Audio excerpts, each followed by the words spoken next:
Bienvenidas a una nueva temporada de Nissan On Air.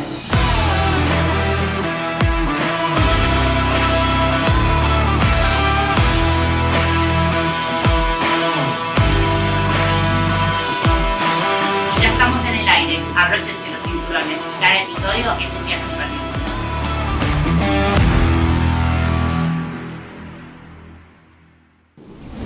Hoy vamos a conversar con Pablo Wannon. Él es periodista, editor en tecnología, innovación y negocios. Escribe en la revista Noticias y en la revista Forbes y además es investigador en semiótica. Un gusto, Pablo, que estés acá con nosotros. Gracias. Muchas gracias. La verdad que está increíble el Nissan Innovation Week. Estamos aprendiendo muchísimas cosas, así que nos está abriendo la cabeza. Vamos a introducirnos un poco en un mundo que vos conocés muy bien, que es el de la inteligencia artificial. Si tuvieras que describir de manera fácil inteligencia artificial, que tanto se está hablando, se habla mucho durante este último tiempo, ¿de qué hablamos cuando hablamos de inteligencia artificial? Digamos, son formas para resolver problemas donde se supone que algún nivel de inteligencia hay que tener, ¿no? Empezó como sistemas expertos en la década del 50, donde el nicho era muy específico, el dominio, y bueno, después se fue generalizando y estamos ahora en una plena explosión por una mezcla de tecnologías que hubo. Entonces empezó a notar que ahora que el lenguaje natural lo entienden, la traducción pasa a ser un problema. Los especialistas de inteligencia artificial directamente te dicen hoy en día que ellos piensan que la traducción de un idioma a otro es un problema resuelto. O sea, ya lo dan como que la tilde se la tienen. Problemas puede haber cuando es un dominio muy específico en el sentido de que es para un traumatólogo o alguna cosa así, pero el leer el diario, el lenguaje coloquial, digamos, se considera en este momento solucionado. El gran driver fueron los juegos, en realidad. O sea, eso también es interesante de verlo, ¿no? Y bueno, el ajedrez fue el que más evolucionó. Así que estamos en el momento en que la inteligencia artificial es parte de nuestro día a día, ¿no? O sea, hoy en día los teléfonos, todos tienen... no nos damos cuenta, pero ya lo estamos utilizando. Pero esa inteligencia artificial, dijiste algo muy interesante recién, ¿no? Como que ya hicieron un check sobre algunos puntos como la traducción, donde entra también el factor humano, la parte cultural. O sea, una máquina puede traducir, pero también faltaría la parte de interpretación. ¿Vos creés que estos sistemas van a terminar reemplazando? O sea, ¿es un check que ya se puede hacer o sigue siendo para resolver? Digamos, el lenguaje tiene niveles de complejidad, Ajá. ¿no? O sea que en los niveles de complejidad más o menos sencillo, yo quiero un anuncio de un gobierno, lo que uno lee en el diario, normal, eso se considera solucionado. Después, si el dominio empieza a ser más específico, es más complejo, pero también es más complejo para el humano. Por ejemplo, Claro. Si queremos leer a Joyce en castellano, hay un traductor humano. Lo hizo bien o mal y no sé. Para hacerlo bien requiere creatividad y requiere ser él también una especie de Joyce. Entonces, en ese caso, empieza a ser un poco más discutible. Pero el avance es fenomenal. O sea, puede suceder hoy en día que vos estés leyendo algo en castellano, la revista Forbes que hablamos, estás leyendo en castellano y en realidad lo tradujo un sistema y vos en ningún momento te diste cuenta que un sistema automático de traducción. Haciéndolo, Entonces exacto, eso es cuando se habla exacto. de inteligencia artificial, es un test que se llama el test de Turing, que es que cuando es o sea, no es distinguible si lo hizo una máquina o un humano, es que hay una inteligencia artificial. Entonces estamos llegando en muchos casos a ese punto. O sea, vos estás leyendo el texto, pero no te diste cuenta que hubo una máquina que lo tradujo. Claro. ¿Y qué son los asistentes virtuales? Bueno, los asistentes virtuales usan un poco esta inteligencia artificial y es una tecnología donde la discusión tal vez es un poco más alta, porque bueno, si el asistente virtual se parece más a un sistema experto y tiene ese conjunto de reglas, lo vimos por ejemplo con el COVID, que teníamos un robot y nos daba el turno y todo. Entonces, si es claro el problema y es clara la solución. El problema que tenemos con los asistentes virtuales es que sí extrañamos a los humanos porque a veces el problema que tenemos no está previsto en eso que se parece ya más a un sistema experto. Entonces, lo sufrimos un poco. Porque antes teníamos que llamar al 0800 a que nos atienda un operador que por ahí encima no solucionaba el problema. Y ahora nos atiende un sistema virtual que no nos soluciona un problema que nos pasa con el operador que por ahí tampoco nos soluciona el problema. Entonces, Y se hace una cadena. el problema son las empresas. Ahí las empresas tienen que empezar a entender que no es el asistente virtual, sino que me pongo del lado del cliente, que puedo entender los problemas y que le puedo dotar de esa inteligencia que el asistente virtual necesita. Entonces, hoy en día un bot lo programamos en 15 minutos. Ahora que el bot solucione los problemas de la gente, pasa a ser otro dominio también. Los invitamos a suscribirse haciendo clic en la campana para recibir las notificaciones sobre los próximos episodios de Nissan On Air. ¿Podemos delegar todo en nuestros dispositivos electrónicos?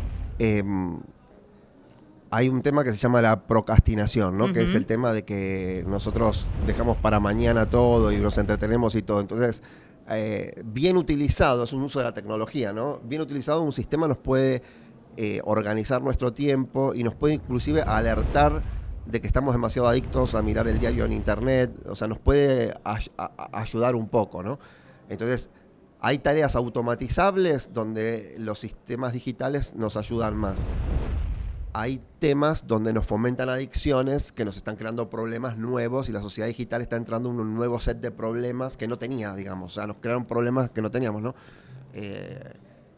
Para verlo de una forma y decirlo en una palabra, por ahí esta cultura del hedonismo, donde lo quiero ahora y lo tengo ya. Y sea lo que sea, porque tenés el smartphone, te lo da ya. Y ese tema del hedonismo y de la autosatisfacción permanente, a su vez crea nuevos problemas. Entonces, hay que tener en cuenta que viene el asistente digital o el smartphone, nos trae un montón de soluciones, pero hay que entender que nos trae nuevos problemas, ¿no? O sea, yo ahora te estoy mirando a vos a los ojos y eso ya no existe tanto, ¿no? Porque normalmente si estaríamos en un bar tomando un café, estaríamos los dos con el celular y nos miraríamos de tanto en tanto. Entonces hay comunicación que el dispositivo hizo que se pierda también. Como toda evolución tuvo sus beneficios y sus contras que hay que superar, y ahí también entra otro tema que es el de la ciberseguridad, ¿no? Nosotros nos empezamos a acostumbrar a poner mucha información en los...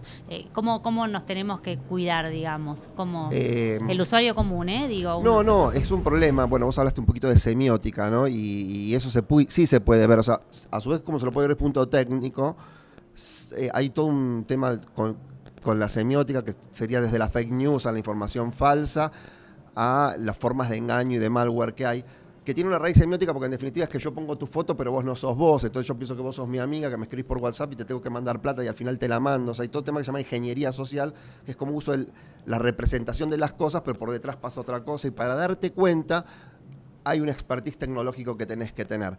Que, por ejemplo, eso te está mandando un sitio falso y no al de Clarín o al de que sea, ¿no? Y por la considerás validada la información y no lo es. El tema es muy complejo.